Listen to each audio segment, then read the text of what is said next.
नमस्कार, स्वागत है आपका। मैं आपके साथ ममता तिवारी। बुलेटिन की शुरुआत करते हैं बिहार से आई इस वक्त की बड़ी खबर के साथ। बिहार में अभी भी सियासी माहौल काफी गर्म नजर आ रहा है। बड़ी जानकारी आपको दे दें कि बिहार से ये बड़ी खबर है जिसमें ये सामने आ रहा है कि तेजस्वी यादव ने एक बार फिर से धांधली का आरोप लगाया है। हारने के बाद भी तेजस्वी ने धन्यवाद यात्रा निकाली है। बड़ी जानकारी आपको दे रही है। जिस तरीके से हारने के बाद भी तेजस्वी निकालेंगे धन्यवाद यात्रा, और हार के बाद महागठबंधन की बैठक में बड़ा फैसला लिया गया है। जनता का फैसला हमारे साथ है, तेजस्वी यादव ने कहा है। और तेजस्वी यादव का एक बड़ा आरोप भी है। ये बोले हैं कि जनादेश महागठबंधन के पक्ष में है और चुनाव आयोग का नतीजा एनडीए के पक्ष में आया है।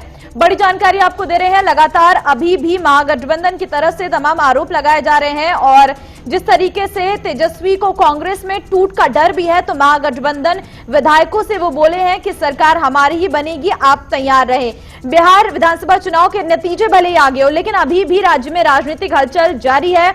आपको बता दें कि राबड़ी देवी के आवास पर महागठबंधन के नेताओं की बैठक हुई है, और इस बैठक में तेजस्वी यादव ने विधायकों को संबोधित किया है और दावा किया है कि सरकार उनकी ही बनने जा रही है। और साथ ही साथ तेजस्वी यादव ने अपने विधायकों से अपील की है कि वो अगले 1 महीने तक पटना ही रहे। तो जिस तरीके से अब ये कयास लगाए जा रहे हैं, तेजस्वी यादव को ये लग रहा है कि अभी भी उनकी ही सरकार बनेगी। सिर्फ चुनाव आयोग की तरफ से एनडीए के पक्ष में नतीजा गया है, लेकिन जनादेश बिहार की जनता का महागठबंधन के पक्ष में था।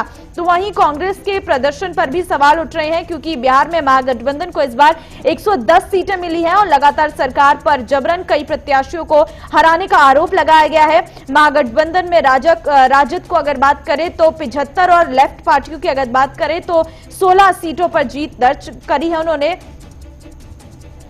तो उसके बाद अब सवाल बहुत सारे उठ रहे हैं। रवि श्रीवास्तव इस वक्त अधिक जानकारी के साथ सीधे जुड़ चुके हैं। रवि, आखिर क्या वजह है कि अपनी हार स्वीकार नहीं कर पा रहे हैं तेजस्वी? उनका ये कहना है कि अभी भी आप तैयार रहिए। अभी भी अपने विधायकों को वो आश्वस्त कर रहे हैं कि तैयार रहिए, सरकार हमारी ही बनेगी। और साफ तौर पर यह कह रहे हैं कि जनादेश हमारे पक्ष में आया है, लेकिन एनडीए का नतीजा जो चुनाव आयोग के नतीजे है वो एनडीए के पक्ष में है। देखिए, खुद तेजस्वी यादव के बयान को आप समझे तो पूरे बयान में कॉन्ट्राडिक्शन नजर आता है। शुरुआत में बोलते हैं कि वो जरूरत पड़ी तो कोर्ट जाएंगे और चुनाव आयोग तक पर वो निशान साधते हैं, साथ ही साथ केंद्र सरकार और एनडीए के पूरे संगठन पर निशान साधते हैं। लेकिन अंत में आते आते वो ये कहते हैं कि 19 लाख रोजगार का मुद्दा नहीं सुलझा तो वो एक बड़ा आंदोलन खड़ा करेंगे। मतलब ये कि एक तरीके से भरमाने की कोशिश हो रही है, क्योंकि वो दो नाव पर है। एक तरफ तो वो ये कह रहे हैं कि उनको 130 सीटें राज्य में मिली है, और दूसरी बात वो एक तरीके से मान चुके हैं कि हमारी हार हो चुकी है, लेकिन वो दिखाना नहीं चाहते। और इन बयानों में अगर आप ऊपर से नीचे तक सुन ले तो ये दोनों ही बात क्लियर हो जाती है। एक बात पूरी तरीके से साफ है, राबड़ी देवी के घर जो महागठबंधन की बैठक हुई उसमें तमाम दलों के नेता जब शामिल हुए, उसमें तेजस्वी यादव ने जो बड़ी बड़ी बातें की वो कहीं ना कहीं सीधे तौर पर केंद्र सरकार और नीतीश कुमार पर हमले वाली थी, जिसमें उन्होंने कहा कि हम 130 सीटें जीते हैं, लेकिन चोर रास्ते से दूसरी पार्टी है जिसमें बीजेपी का उन्होंने नाम लिया, वो सत्ता हथियाने की कोशिश कर रहे हैं। इसके अलावा जिस तरीके से चुनाव प्रचार के दौरान तेजस्वी यादव नीतीश कुमार पर हमलावर थे, कुछ उसी अंदाज में जो बैठक हुई महागठबंधन की उसमें भी वो हमलावर दिखे। और एक महत्वपूर्ण बात यह है कि राबड़ी देवी के अगर बैठक हुई लेकिन उसे संबोधित किया तेजस्वी यादव ने। एक तरीके से आप देखेंगे कि इस पूरे सिनेरियो में तेजस्वी यादव एक बड़े लीडर के रूप में उभर रहे हैं। फिर चाहे आप कांग्रेस की तरफ से महागठबंधन दल में बड़े सीनियर नेताओं का शामिल होना समझिए या फिर आरजेडी के वहां नेताओं को समझिए। और महत्वपूर्ण बात यह भी है कि उन्होंने कहा है कि वो राज्य में धन्यवाद रैली निकालेंगे। एक बहुत महत्वपूर्ण बात है कि शायद ही हारने के बाद कोई पार्टी ऐसा करे कि हारने के बाद भी वो राज्य में धन्यवाद रैली निकालेंगे। तेजस्वी यादव के इस ऐलान के बाद कहीं ना कहीं साफ है कि आरजेडी अभी भी अपनी जड़ें जमाने और इस हार को भुनाने में कोई कोर कसर नहीं छोड़ना चाहती, क्योंकि कई हार ऐसी भी होती है जिसमें हम कहते हैं कि हार कर भी वो जीत गया, और शायद इसी लाइन को तेजस्वी यादव ने पकड़ा है। और जिस तरीके से धन्यवाद रैली की बात की जा रही है उसी का एक हिस्सा लगता है। बिल्कुल, और जिस तरीके से रवि हम देख रहे हैं, क्योंकि एनडीए भले ही जीत दर्ज की है, लेकिन एनडीए में भी बीजेपी को ज्यादा सीटें मिली है। तो नीतीश कुमार की पार्टी को इस वक्त सीट ज्यादा नहीं मिल पाई है, लेकिन ये साफ जाहिर है क्योंकि अब अगर ग्राउंड पर जाएं तो कहीं ना कहीं वोटर्स चुप थे। इस वजह से ही एग्जिट पोल जो लगातार मीडिया की तरफ से दिए गए उसमें भी गड़बड़ी देखी गई, क्योंकि महागठबंधन की तरफ शहरी वोटर्स थे लेकिन ग्रामीण वोटर्स कहीं ना कहीं बीजेपी के साथ है। आप देखिए अभी भी कई ऐसी वीडियो सामने आ रही है जिसमें एक परिवार में ही दो लोग अलग अलग बयान देते नजर आ रहे हैं। ग्रामीण क्षेत्र में कहीं ना कहीं मोदी की लहर है और तेजस्वी उसके सामने नहीं खड़े हो पाए, लेकिन इसको स्वीकार क्यों नहीं कर पा रहे तेजस्वी? आखिर अपनी हार को क्यों नहीं पचा पा रहे हैं?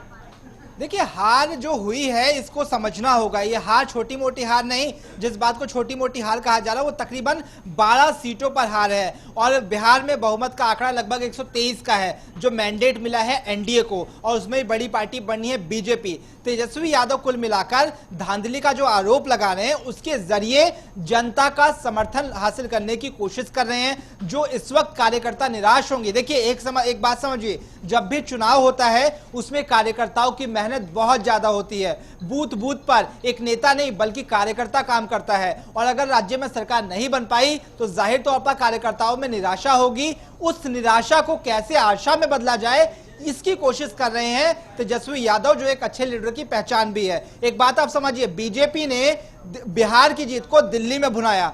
जाहिर तौर पर तेजस्वी यादव इस वक्त पटना में है, राबड़ी देवी के आवास पर बैठक हुई, तो कुछ तो उन्हें ऐसा कहना पड़ेगा जिससे कार्यकर्ताओं में भी बूस्टअप बना रहे, और यही वजह है कि धन्यवाद रैली का एक तरीके से उन्होंने जिक्र किया। धन्यवाद रैली से न केवल वो जनता के बीच जाएंगे, टूट का डर भी है, ये भी खबरें सामने आ रही। रवि, तेजस्वी को कांग्रेस में टूट का डर है और महागठबंधन विधायकों से वो बोले हैं कि सरकार हमारी ही बनी रहेगी, आप तैयार रहिए।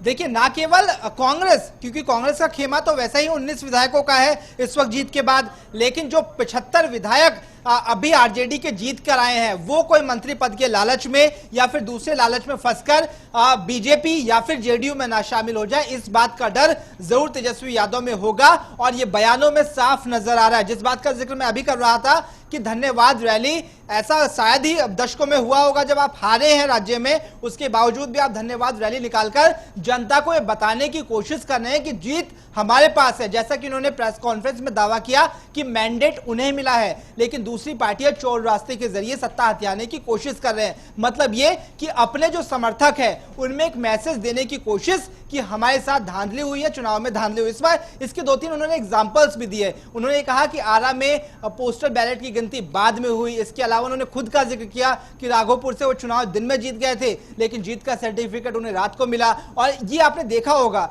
चुनाव आयोग ने मतगणना के बीच में 2 बार प्रेस कॉन्फ्रेंस की। मतलब कंफ्यूजन तो कहीं नहीं, लेकिन कहीं ना कहीं हार का ठीक रहा चुनाव आयोग, और ईवीएम की धांधली पर फोड़ने के लिए तेजस्वी यादव एक सगुफा छोड़ रहे हैं। अब इस सगुफों का जवाब बीजेपी और जेडीयू को देना है। हम देखेंगे शाम होते होते इसकी और भी चलिए रवि, अब देखना ये होगा कि आगे क्या कुछ बोलते हैं तेजस्वी। तमाम जानकारी देने के लिए